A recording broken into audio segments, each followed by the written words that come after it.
we're going around the structure counterclockwise, and this is a control joint next to the rain gutter, right here.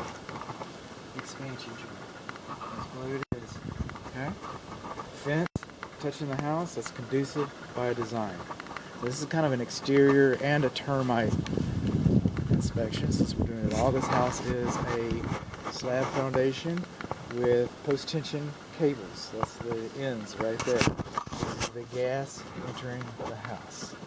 The gas is entering. House faces south, so this is on the west side of the front porch area. These bushes, while they're close, they're not actually touching the house. But the wood debris in there and the wood mulch, okay, that's conducive to wood destroying insects.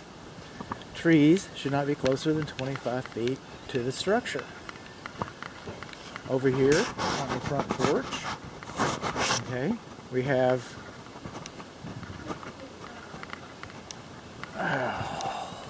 well, we'll get back to that. Okay, so we've got wood mulch next to the house. That's conducive to wood destroying insects. The bushes right here are touching the house. That's conducive to wood destroying insects. Moving on along.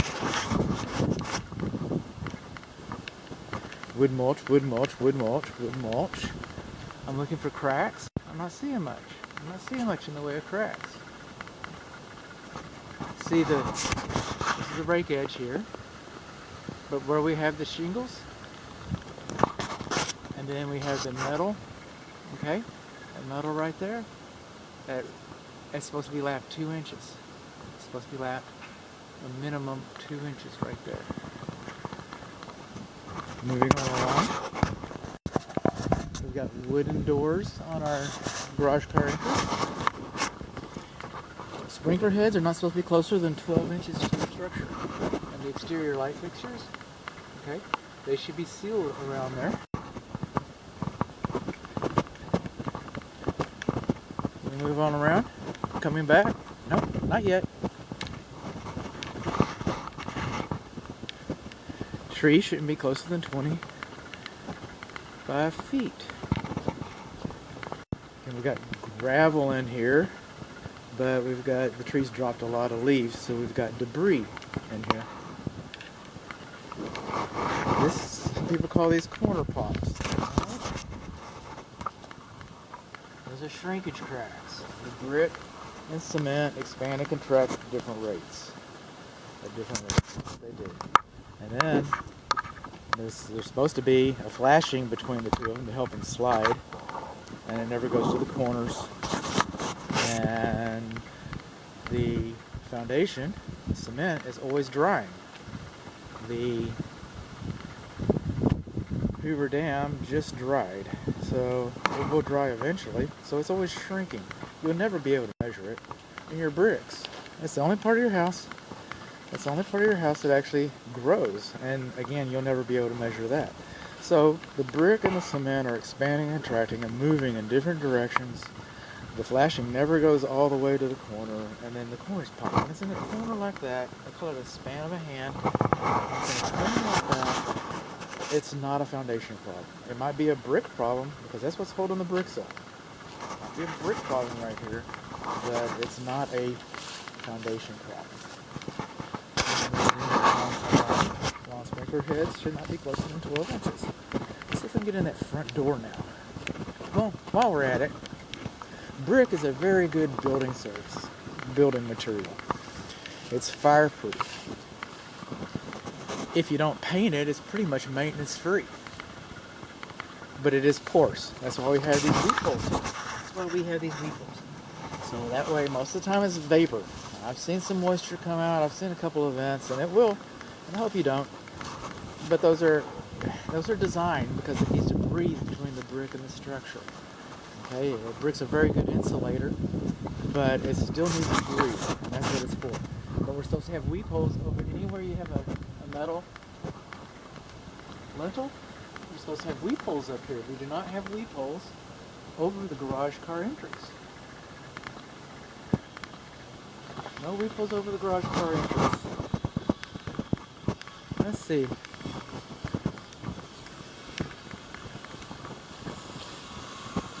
Finally, Okay. Moving on along here.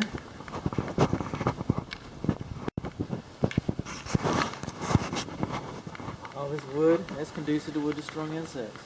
It's conducive to wood destroying insects. This right here is called checking. Alright?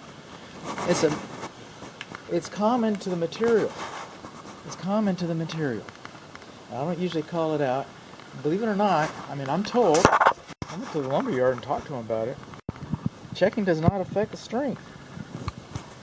It's supposed to hold everything it's supposed to hold. That said, okay, stick your pocket knife. No. Stick your pocket knife in there. That's a pretty big check mark. Just letting you know. Just letting you know. Oh, that's gonna be fun. That's gonna be fun when I get to the plumbing part. Oh, we will. We're going to plumbing.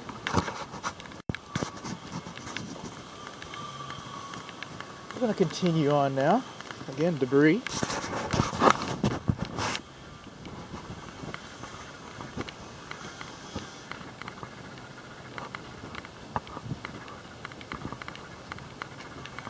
Ring gutter is supposed to have a minimum of 1 inch on its butt ends. Between the butt end and the structure is supposed to be at least a 1 inch gap right there.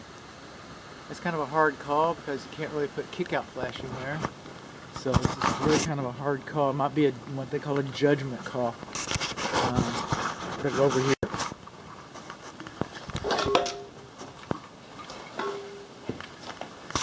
Over here, see the rain gutter?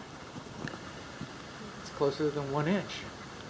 And right there where the roof comes down, you're supposed to have kick-out flashing. And then up here, you see the rain gutter, how it just empties right out onto the roof covering? It's going to cause premature wear on your shingles. Sure is.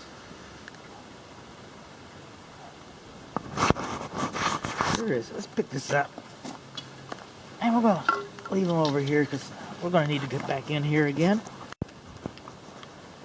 Is that shrinkage? Trees too close. Lawn sprinkler heads too close.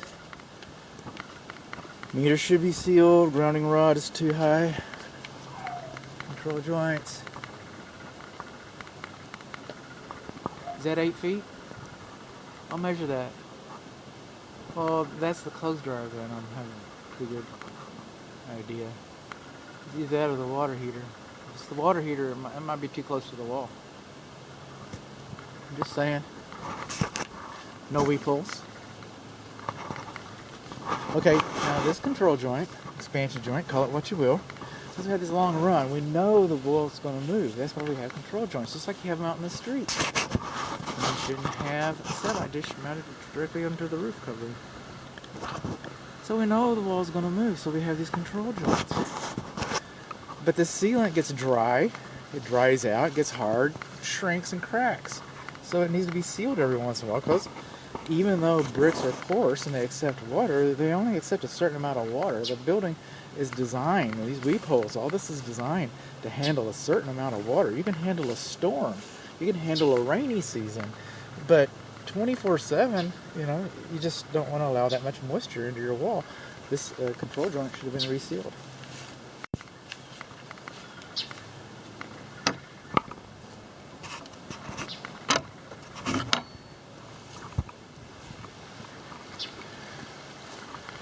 Another shrinkage crack right there.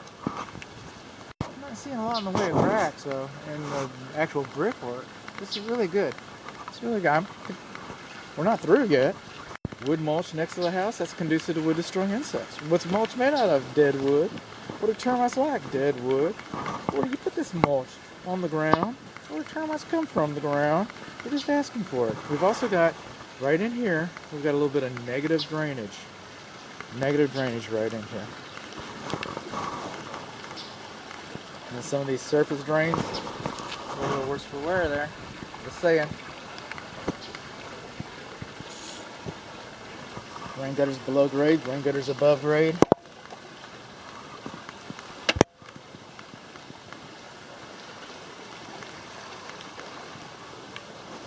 Moving on. Got a little bit of crack cracking right in here. Look at that. We finally found one. Yay! Found a crack right there. Horizontal crack right there in the mortar.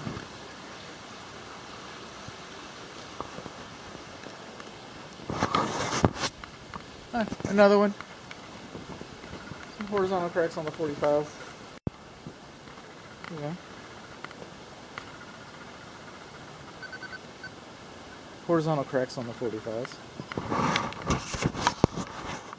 Well, this is for the water heater, so that's probably the clothes dryer vent. That's probably okay over on the other side, because this is water heater drain lines, and I can't imagine the vent being that far away from the drain lines. That's your fireplace chimney.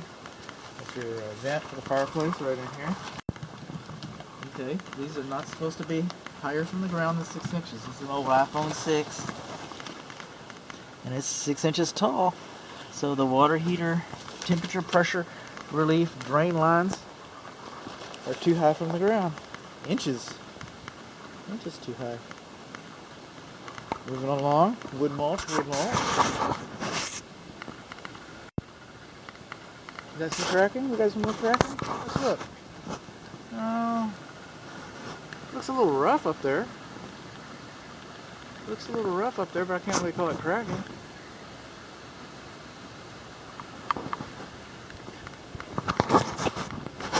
This is swimming pool equipment. Somebody else is inspecting that. I'm not even going to go there. This is the master suite air conditioning unit. We're getting back to right about where we started.